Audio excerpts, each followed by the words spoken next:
Hello दोस्तों, welcome to my YouTube channel. आप सभी का स्वागत है रेखा वर्मा YT3 न्यू ब्लॉग पर। आप सब कैसे हैं? आशा करती हूँ आप सब अच्छे होंगे। मैं भी अच्छी हूँ।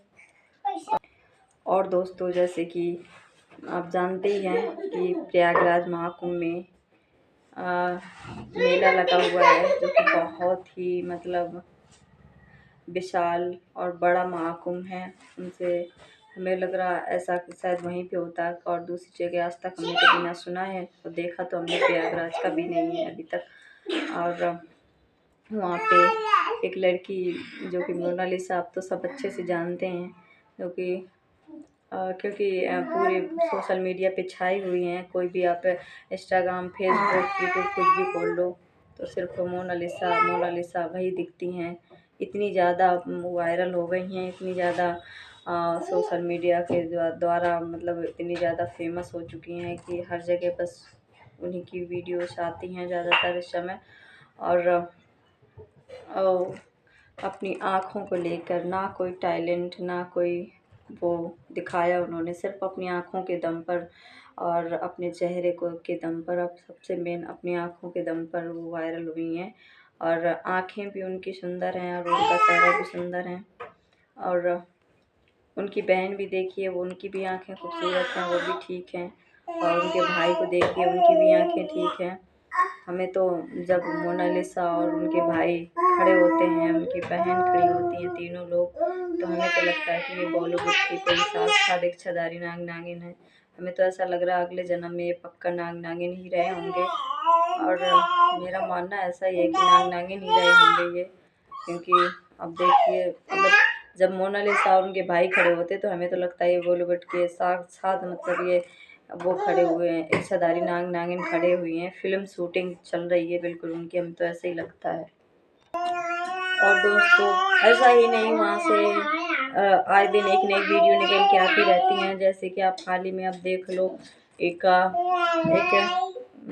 एक वो वीडियो जो कांटे वाले बाबा थी, उनकी भी वीडियो एक बहुत ही ज़्यादा सोशल मीडिया पे वायरल हुई है, जो कि वो कांटे पे लेटते थे और कांटे पे लेट कर ही अपना जो भी उनका वो था डमरू बजाते रहते थे। और कांटे पे लेट जाते थे, ऊपर से भी कांटा डाल लेते थे। और जो भी वहाँ से गुजरते थे, जो भी आते थे दर्शन के लिए, तो कोई 100-50, 10-20, 40-50, जिनको जितनी श्रद्धा होती थी वो उतने वो दे देते थे। और वहीं पे एक लड़की आती है, और हमें तो जब वीडियो हमने देखी, हमें तो सच में दोस्तों बहुत ही बुरी लगी वो वीडियो, क्योंकि हमें उसमें बाबा की इतनी लाचारी और आँखों में इतनी लाचारी, मजबूरी इतनी ज़्यादा वो दिख रही थी दोस्तों। रुक जा। इतनी ज़्यादा वो दिख रही थी कि हमें तो बहुत ही वीडियो देख के गुस्सा आया वो, और थोड़ी नहीं बहुत गुस्सा आया, क्योंकि वो मरने रिलेटेड भी इतने थे। और गरीब, सबसे मेन समस्या गरीब भी इतने थे, वो दिख रहे थे। और सबसे ज़्यादा अगर दुख की बात है कि हर कोई तो कुछ वैसे करके पैसे कमाते हैं, लेकिन वो कांटों पे लेटे हुए थे और अपना कांटों पे लेटे थे। आप कुछ भी नहीं देते तो भी उनको क्या था, वो तो लेटे ही थे अपना। लेकिन एक वो होती है कि देखो कांटों पे लेट रहे हैं, बाबा हैं, बुजुर्ग हैं, तो लोग खुशी से दे देते थे। लेकिन उन मुहतरमा को क्या प्रॉब्लम, क्या परेशानी थी, हमें तो कुछ समझ में नहीं आया। वीडियो देख के हमें तो बहुत ही बुरा लगा, और हमें तो कुछ समझ में नहीं आ रहा था कि क्या है क्या नहीं, क्योंकि यार आप देख ही रहे थे उस वीडियो को कि बाबा एकदम घबरा से गए, एकदम टूट गए, और एकदम ऐसे कांपने लगे, इतना कांप रहे थे वो कि उन्हें पता है किसी के हेल्प की ज़रूरत थी, किसी की मदद की ज़रूरत थी उन्हें।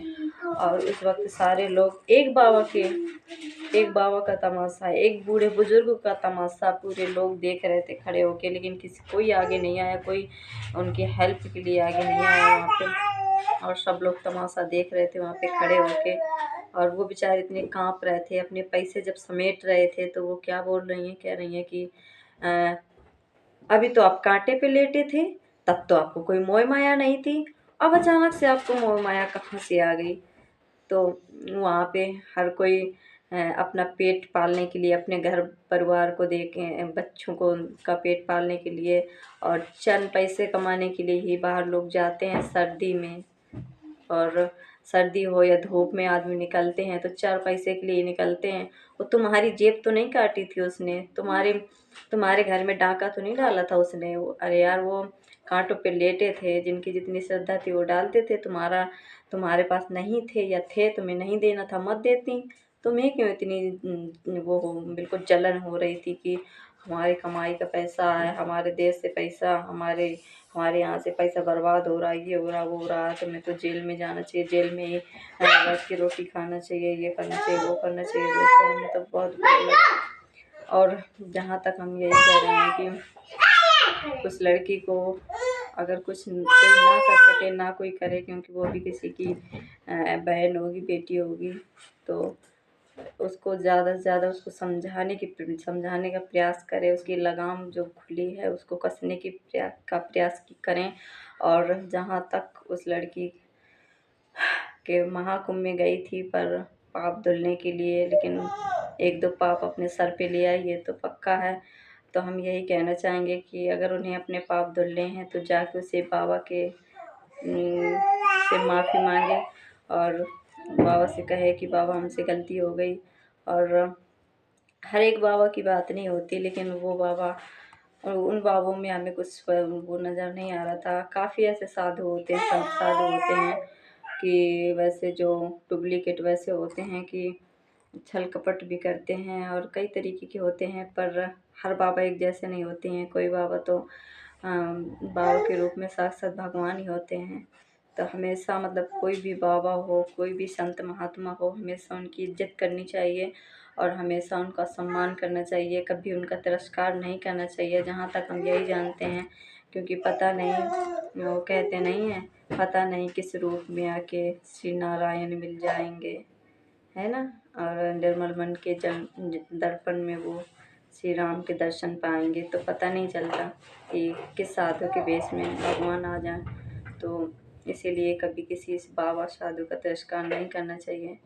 और हम तो जहाँ तक यही जानते हैं, पर ऐसा भी नहीं, कुछ होते भी हैं जो कि हर तरीके का अपना अपना होता है। हम ये ज़्यादा इतना नहीं जानते, पर हमें तो ये पता है कि वो बाबा जहाँ तक कुछ गलत नहीं कर रहे थे, किसी से भीख नहीं मांग रहे थे, किसी के सामने हाथ नहीं फैला रहे थे और कोई ऐसा डुप्लीकेट कोई ऐसी चीज़ें नहीं बेच रहे थे जिससे कि लोगों को लगे कि हाँ ये ढोंग कर रहे हैं।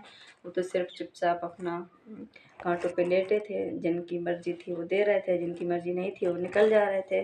किसी को उनको पता नहीं कहाँ से कौन सी प्रॉब्लम आ गई, पता नहीं क्या हो गया जो इतना भड़क गई।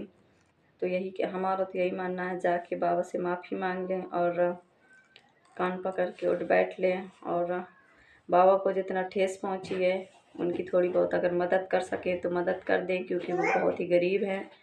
और यही कहना चाहेंगे। और इसी के साथ साथ हम वीडियो ये यहीं पे समाप्त कर रहे हैं। कल फिर मिलेंगे किसी नेक्स्ट वीडियो के साथ। Bye bye, thank you.